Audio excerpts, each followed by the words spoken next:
Il n'est point de secret que la mort ne révèle, de Rodolphe Fontaine.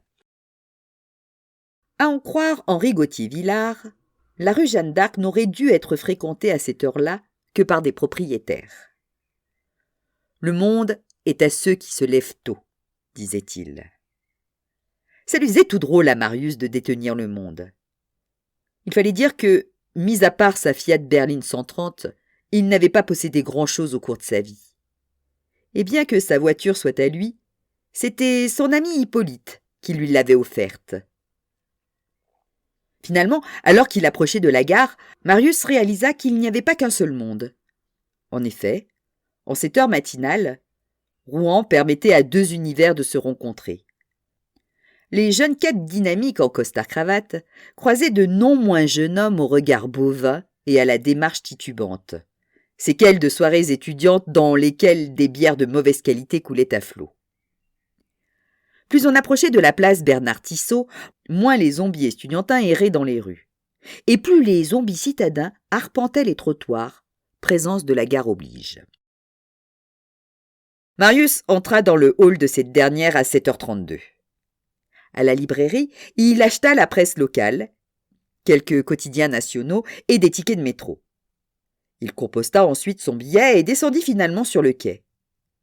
Il ne lui restait plus qu'à attendre, comme une centaine d'autres personnes, dont la majorité semblait dormir debout, le direct de 7h59. Lorsque le train entra en gare, les futurs passagers eurent une réaction qui fit s'interroger Marius sur la santé mentale de ses congénères. Dans un mouvement mécanique, ils s'approchèrent tous du bord du quai, se serrèrent les uns contre les autres et attendirent, haletant, que le train s'arrête. Alors que celui-ci passait lentement devant elles, les personnes le plus au bord du quai se lancèrent dans une tentative de divination. Prévoir l'exact emplacement des portes du train. Une fois ce dernier à l'arrêt, certains usaient de pas chassés, d'autres n'hésitaient pas à jouer des coudes dans le seul but d'être le premier à entrer dans un wagon. La plupart abandonnaient l'idée de pouvoir être l'élu du jour, pensant déjà à la stratégie qu'ils développeraient le lendemain matin pour enfin marquer de leur empreinte la petite histoire ferroviaire. Comme l'avait prévu Marius, tous les passagers purent entrer dans le train et trouver une place assise. Il en choisit une avec tablette pour pouvoir lire tranquillement ses journaux. Il eut à peine le temps de s'installer que le train se remit en marche, direction la capitale. Marius déplia un premier journal et chercha l'article qui l'intéressait. Tout Rouen était en effervescence depuis la découverte de 3 corps, à 3 jours d'intervalle, dans 3 jardins publics de la ville. La presse locale parlait d'un serial killer, et Marius sentait la psychose naître chez les Rouennais. Ou tout du moins chez les journalistes rouennais. Il lut le premier article puis sourit. Il répéta ce processus, recherche de l'article, lecture, puis sourire, avec chacun des journaux qu'il avait achetés. Pour une fois, il n'y avait pas eu de fuite et la police gardait une longueur d'avance sur la presse et donc sur le tueur. En effet, l'interpellation devait avoir lieu ce matin même à 10h précises. Personne n'était au courant, sauf Marius et son commissaire. Ce dernier devait convoquer la brigade à 9h15 pour les informer de l'opération. Ce sera un gros coup. Mais Marius n'y participerait pas. Et si le commissaire, en ce jour important, lui avait demandé de se rendre à Paris pour rencontrer une amie à lui afin d'évoquer une affaire un peu spéciale, c'est que cela devait vraiment être prioritaire. Après avoir traversé sans encombre la jungle de la gare Saint-Lazare, cherché pendant de longues minutes quelle ligne de métro il devait emprunter, s'être arrêté pour écouter un jeune noir chanter a cappella « Since I Lost My Baby » des Temptations et lui avoir donné une pièce de 2 € pour sa prestation, il s'engouffra enfin dans la rame qui devait l'emmener jusqu'à la station, école militaire. Marius venait rarement à Paris, mais il était toujours étonné par la tension sexuelle qu'il ressentait dans le métro parisien. Les jeunes femmes, bien apprêtées, vêtues telles des gravures de mode, coiffées comme des poupées, côtoyaient de jeunes hommes modernes en costume 3 pièces, la barbe parfaitement taillée. Les regards se croisaient, les corps se touchaient, les souffles s'entrechoquaient. Une fois remonté à la surface, Marius s'engagea dans l'avenue Bosquet, à la recherche de l'hôtel particulier où il avait rendez-vous. Il ne connaissait pas grand-chose en architecture et il ne pouvait affirmer que les immeubles qui l'entouraient étaient du type haussmannien. En revanche, il pouvait sans problème avancer que ceux qui habitaient ce quartier devaient avoir un peu d'argent. Il arriva assez facilement à son lieu de rendez-vous et hésita quelques secondes avant de sonner. Il n'eut finalement pas besoin de le faire puisque la porte s'ouvrit d'elle-même, comme par enchantement. Seul un grincement lugubre à la Hammer manquait pour une mise en scène parfaitement inquiétante. Un homme d'une quarantaine d'années lui fit face et, sans même lui dire bonjour, s'adressa à lui. « Monsieur Corda, je vous prie de me suivre, madame vous attend. » Marius se décida à suivre l'homme qu'il surnomma mentalement Nestor, notamment à cause d'une silhouette qui aurait pu être celle du personnage d'Hergé. Nestor emprunta un escalier, traversa un salon, puis un deuxième et enfin un dernier. Marius nota que les meubles qui emplissaient les pièces avaient dû côtoyer Napoléon. Finalement, les deux hommes s'arrêtèrent devant une porte blanche et Nestor frappa 2 coups presque inaudibles. « Votre invité est là, madame. »« Entrez » dit une voix pleine d'autorité. Nestor ouvrit la porte et fit signe à Marius d'avancer. Il pénétra dans les lieux d'un pas prudent. Face à lui, une vieille femme, assise derrière un bureau, attendait calmement. « Bonjour, monsieur Corda. Je vous prie de bien vouloir prendre place » dit-elle avec un quasi indétectable accent anglais, tout en indiquant un des 2 fauteuils installés de l'autre côté du bureau. Marius s'installa en silence et, afin de se sentir le moins mal à l'aise possible, croisa les jambes.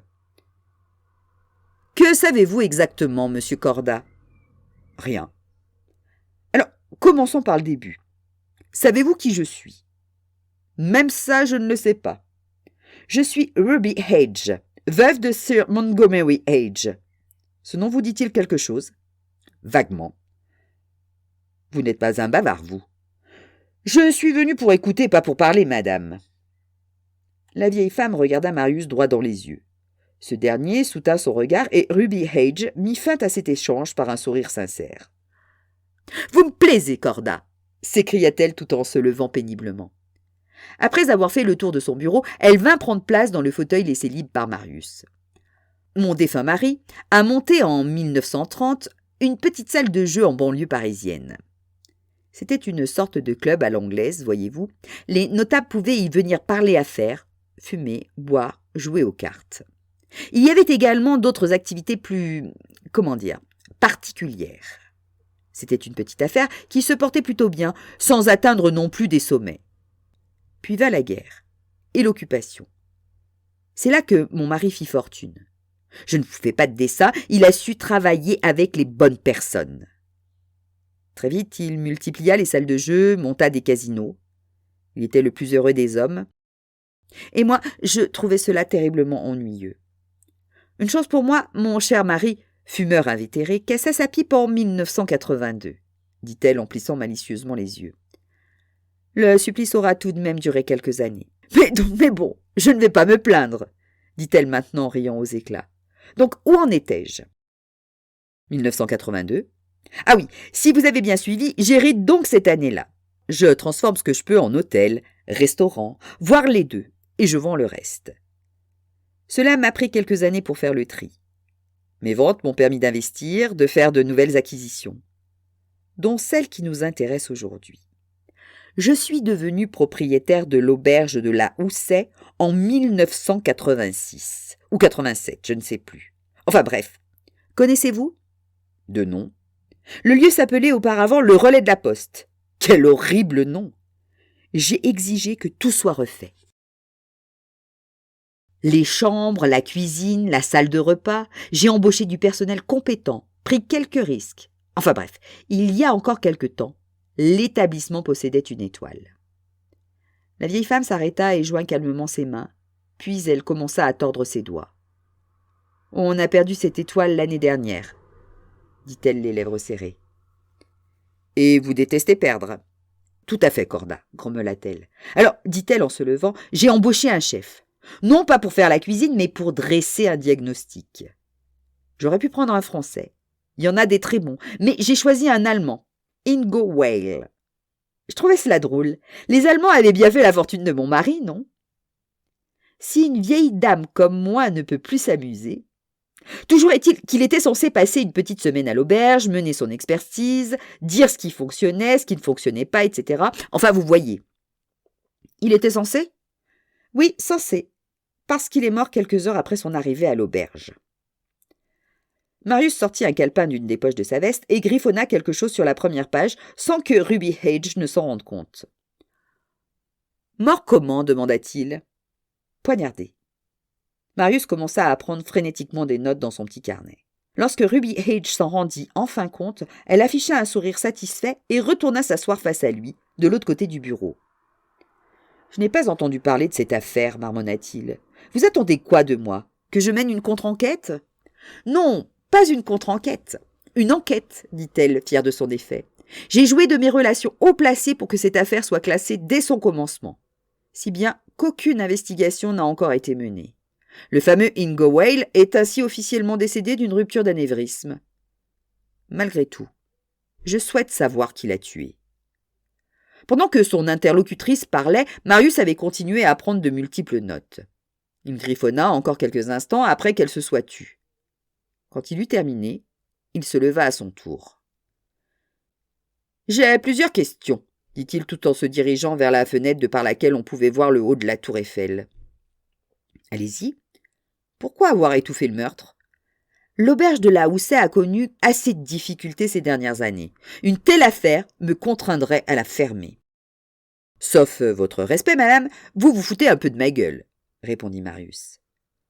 Sans même paraître offusquée, Ruby Hage quitta son fauteuil et vint se tenir debout près de lui. Elle dirigea son regard vers le haut du monument parisien. « Qu'est-ce qui vous fait dire ça, Corda ?» dit-elle avec un ton moqueur. « Vous avez une fortune incroyable. Cette auberge ne doit être qu'une goutte d'eau dans votre patrimoine. Donc, il y a autre chose. » « Bien vu. Et quoi, à votre avis ? » ?»« Je dirais que vous essayez de sauver un souvenir, » dit Marius en se grattant l'intérieur de la main gauche. « Oui, mais encore. Le souvenir d'un amant. »« Est-il nécessaire d'aller plus loin ?» demanda-t-elle sèchement. « Non, je ne pense pas. Enfin, pas sur ce champ-là.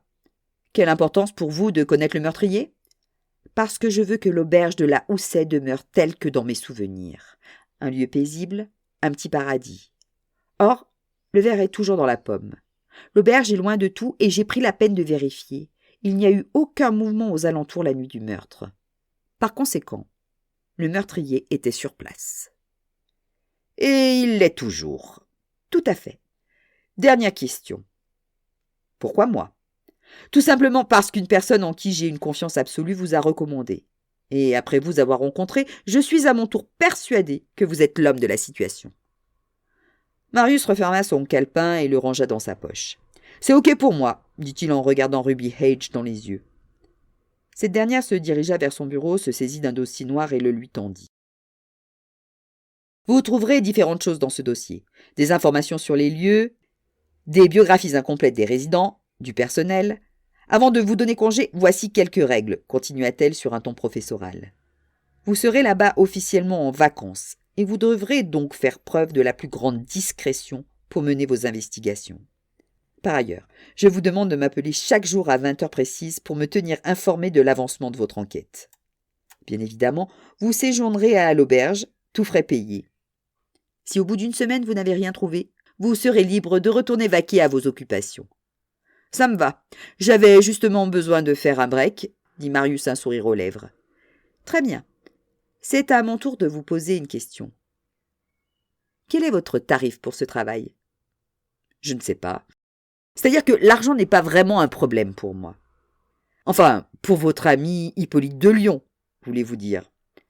Je vois qu'effectivement vous avez le bras assez long, notamment pour obtenir certaines informations. Je peux vous communiquer mon prix ultérieurement ?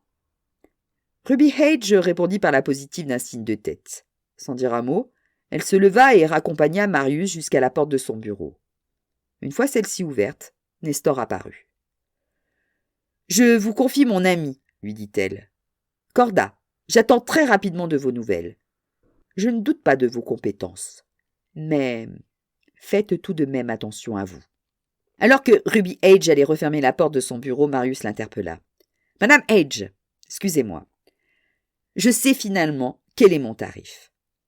J'aurais besoin d'une information et je pense que vous êtes en mesure de me la procurer. »